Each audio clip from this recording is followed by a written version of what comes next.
Good morning students. In this video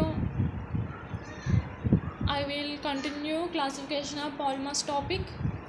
Generally polymers classification is 6 types. Now I am going to explain fourth classification of polymers, that is classification depends upon the use of the polymers. Depending upon the ultimate form and use of the polymers, these are divides into several types. First one, plastics. When a polymer is shaped into a hard material and to use utility article by the application of temperature and pressure is known as plastic material. Best examples of the plastics in daily life is PVC, polyvinyl chloride. This is one of the example for plastics. Next, second one, elastomers. Elastomers are also a polymers vulcanized into rubbery elastic product exhibiting good strength and elongation. So ఈ elastomers చూస్తే కనుక these are also prepared from polymers. మనం పాలిమర్స్ని తీసుకొని దానికి sulphur లాంటి hetero ఐటమ్స్ని add చేసి వల్కనైజేషన్ ప్రాసెస్ చేసినప్పుడు మనకి ఆ పాలిమర్స్ ఏదైతే ఉందో గుడ్ స్ట్రెంగ్త్ అండ్ ఎలాంగేషన్ వస్తుంది due to adding sulphur like material in the process of vulcanisation. ఈ వల్కనైజేషన్ ప్రాసెస్ వల్ల మనకి ఆ రబ్బరీ మెటీరియల్కి ఎలాంగేషన్ వస్తుంది, అలానే గుడ్ స్ట్రెంగ్త్ కూడా వస్తుంది. ఫైనల్గా మనకు వచ్చే ఆ పాలిమర్ని ఎలాస్టోమర్స్ అని చెప్తాం. So elastomers are also natural rubbers and synthetic rubbers. Best example of ఎలాస్టోమర్స్కి వచ్చేసరికి మీరు టైర్స్ చూస్తారు కదా, టైర్స్ ఇంకా యూస్ చేసే మనం థిక్గా ఉండే రబ్బరీ మెటీరియల్స్ అవి చాలా స్ట్రాంగ్గా గుడ్ స్ట్రెంగ్త్తో ఉంటాయి compare to remaining plastic materials. అవన్నిటిని కూడా మనం ఎలాస్టోమర్స్గా చెప్పచ్చు. Third one, fiber. Fiber is also a polymer. When a polymer is drawn into long thread like wiry material, there are termed as fibers. జనరల్గా మనం థ్రెడ్స్ అవి వాడుతుంటాం కదా, దారాలు, నూలు పోగులు అని చెప్తాం కదా, వాటిలన్నిటిని కూడా మనం పాలిమర్స్లా చెప్పచ్చు. కానీ ఇవి వైరీ మెటీరియల్లా ఉంటాయి కనుక వాటిని మనం ఫైబర్స్ అని చెప్తాం. నైలాన్ 6 అని, టెర్లిన్ అని etcetera. These are examples for fibres. Next, fourth one, resins, liquid resins. Some of the polymers are used as adhesives in a liquid form. They are described as liquid resins. Adhesives అంటే ఏంటమ్మా? These are like glue. అంటే మనకి గమ్లా use అవుతాయి, glue are సిమెంట్లా. So మనకి liquid రెసైన్స్ అనేవి ఎలా ఉంటాయంటే liquid ఫామ్లో ఉండవు, సాలిడ్ ఫామ్లో ఉండవు, సెమీ సాలిడ్ ఫామ్లో ఉంటాయి. మీరు ఆల్రెడీ బెస్ట్ ఎగ్జాంపుల్ చెప్పాలంటే గమ్ తెలుసు కదా, ఆ గమ్ గ్లూ ఫామ్లో ఉంటాయి. ఏదైనా గ్లాస్ మెటీరియల్స్ని తీసుకున్నాం అనుకోండి, ఆ గ్లాస్ మెటీరియల్స్ 2 గ్లాసులని స్టిక్ చేయాలంటే, బైండ్ చేయాలంటే మనం గమ్ యూస్ చేస్తాం కదా. That is one of the liquid resin example. So liquid resins are some of the polymers. They are used like adhesives, but these are in liquid form లేకపోతే fluid form అని కూడా చెప్పచ్చు. Fluid means దానికి flowing nature ఉంటుంది కదా. So liquid రెసైన్స్ని అలా చెప్పచ్చు. Liquid రెసైన్స్కి ఎగ్జాంపుల్స్ వచ్చేసరికి epoxy adhesive one of the example. Next polyurethane, next silicone and polyester. These are some of the examples of liquid resins. Next, classification of the polymers based on the structure. Depending upon the structure of the polymers, there are 3 different types of the polymers. One is linear polymers, second one is branched chain polymers, third one is cross-linked polymers. Linear chain polymers are those polymers, a macromolecule made up of many monomer units arranged in a straight line. So linear polymer అయినా కానీ, branched polymer అయినా కానీ, crossed polymer అయినా కానీ అన్నిటిలో కూడా మనకి monomer units ఉంటాయి. ఆ మోనోమర్ యూనిట్స్ అనేవి లీనియర్ పాలిమర్కి వచ్చేసరికి మ్యాక్రోమాలిక్యూల్ తయారవడం కోసం, ఈ లీనియర్ పాలిమర్ తయారవ్వాలి అంటే కనుక మోనోమర్ యూనిట్స్ అన్నీ కూడా arranged in straight line form. Straight లైన్లో అరేంజ్ అయి ఉంటే దాన్ని లీనియర్ పాలిమర్ అని చెప్తాం. సో దానిలో బాండింగ్ ఎలా ఉంటుందంటే ఎలా ఉంటుంది, స్ట్రైట్ లైన్లో ఉంటుంది, సిసి అలా ఒక స్ట్రైట్ ఫామ్లో ఉంటుంది. This is the example of linear polymer, that is PVC. Second one, branched chain polymers. These are polymers contain linear chain polymers with side branches. మనకి లీనియర్ చైన్ పాలిమర్స్ ఎలా అయితే చెప్పుకున్నామో straight లైన్లా, ఆ straight లైన్తో పాటుగా వీటికి కొన్ని branches కూడా ఉంటాయి. This is one of the branch. సికి మధ్య ఒక బ్రాంచ్ ఫామ్ అయిందిగా, this is also one of the branch. So linear polymers లానే ఉంటాయి కానీ సైడ్ బ్రాంచెస్ కూడా ఉంటాయి. These are examples for branched. This is general structure of branched chain polymers. Third one, cross linked polymers. Cross linked polymers వచ్చేసరికి those polymers, cross linked polymer is also a macromolecule that has covalent bonds between polymer molecules. కానీ ఇక్కడ cross linked పాలిమర్కి వచ్చేసరికి covalent bonds అనేవి form అవుతాయి పాలిమర్కి మధ్య. Crossed link మనం already చెప్తున్నాం, cross linking means ఇక్కడ మనకి డిఫరెంట్ పాలిమర్స్ని కన్సిడర్ చేసుకోవాలి. ఈ క్రాస్ లింకింగ్ వచ్చేసరికి డిఫరెంట్ పాలిమర్స్ మధ్య మనకి ఇంటర్ కనెక్షన్ ఉంటుంది. Inter connection through covalent bond. ఆ కోవలెంట్ బాండ్ ద్వారా వేరు వేరు పాలిమర్స్ మధ్య బాండ్ ఫామ్ అయ్యి మనకి ఒక గెయిన్డ్ మాలిక్యూల్ని ఫామ్ చేస్తుంది. That's why it is called crossed link polymer. ఆ స్ట్రక్చర్ అనేది మనం ఎలా అని కూడా చెప్పచ్చు. సో జనరల్గా చెప్పాలంటే కనుక లీనియర్ పాలిమర్ని తీసుకొని లీనియర్ పాలిమర్కి సైడ్ చైన్స్ ఉంటే కనుక బ్రాంచ్డ్ చైన్ పాలిమర్స్ అని చెప్పొచ్చు. అదే లీనియర్ పాలిమర్స్ని తీసుకొని ఆ లీనియర్ పాలిమర్స్ మధ్య కోవలెంట్ బాండ్స్ అనేవి ఫామ్ అయితే కనుక దాన్ని క్రాస్డ్ లింక్డ్ పాలిమర్స్ అని చెప్పొచ్చు. This is basic structures of linear polymer, branched polymer and crossed linked polymer. Linear polymer అంటే ఇందులో మోనోమర్ యూనిట్సే ఉంటాయి. పాలిమర్ యూనిట్ అనేది ఒక పాలిమర్ యూనిటే ఉంటుంది. Different monomer units arranged in straight pattern. This is called linear polymer. ఇక్కడ మనకి linear polymer, this is one of the linear polymer. కానీ దీనికి సైడ్ బ్రాంచెస్ ఉన్నాయి కదమ్మా, ఇదొక సైడ్ బ్రాంచ్, ఇదొక side branch.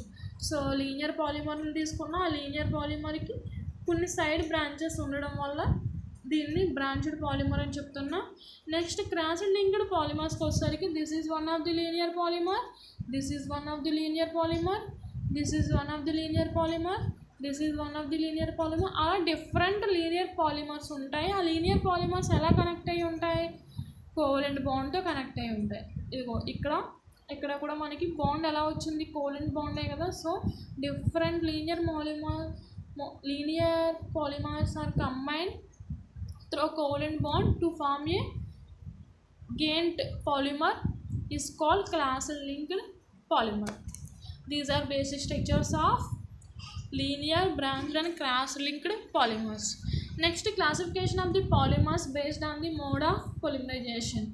Generally, this mode of polymerization is nothing but type of polymerization. Based on this type of polymerization, polymers are divided into three types: addition polymers, condensed polymers, electrically conducted polymers. So addition polymers means those polymers formed by the addition polymerization process are called addition polymers.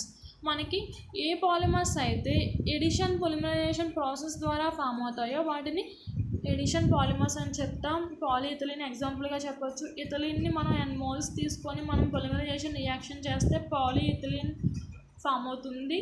This is the example of addition polymer. Next, condensation polymers. Those polymers formed by the condensation polymerization with the elimination of small molecules like water, ammonia, etc. మనకి condensation polymerisation అంటే ఏదైనా molecules, ఏదైనా monomers మధ్య ఏదైనా polymer form అవ్వాలి అంటే కనుక different monomers మధ్య స్మాల్ మాలిక్యూల్స్, వాటర్ కానీ అమోనియా కానీ అటువంటి మాలిక్యూల్స్ ఎలిమినేషన్ ద్వారా మనకి పాలిమర్ ఫామ్ అయితే దాన్ని కండెన్స్డ్ పాలిమర్ అంటాం. ఆ ప్రాసెస్ని కండెన్సేషన్ పొలిమరైజేషన్ అంటాం. సో ఇక్కడ మనం నైలాన్ 6,6 తీసుకుందాం. నైలాన్ 6 ఈ రెండు కూడా మనకి కండెన్సేషన్ పాలిమర్స్కి ఎగ్జాంపుల్స్గా చెప్పొచ్చు. ఇవి ఎలా ఫామ్ అయ్యాయో చూద్దాం. ఫస్ట్ నైలాన్ 6,6 ఫామ్ అవ్వాలి అంటే ఎడిపిక్ యాసిడ్ తీసుకుందాం. ఎడిపిక్ యాసిడ్ ఫామ్లో వచ్చేసరికి COOH, CH2, 4 COOH. This is adipic acid structure. Adipic acid and react with hexamethyl diamine. Hexamethyl diamine వస్తారు NH2 CH2 6 NH2. సో దీనిలో వాటర్ అనేది ఎలిమినేట్ అయింది అనుకున్నామ్మా. దీనిలో ఉన్న OH దీనిలో ఉన్న H రెండు ఎలిమినేట్ అయితే కనుక వాటర్ ఎలిమినేట్ అయ్యి మనకి ఈ COకి ఈ పక్కన ఉన్న ఆక్సిజన్కి ఈ పక్కన ఉన్న నైట్రోజన్కి బాండ్ ఫార్మేషన్ జరుగుతుంది.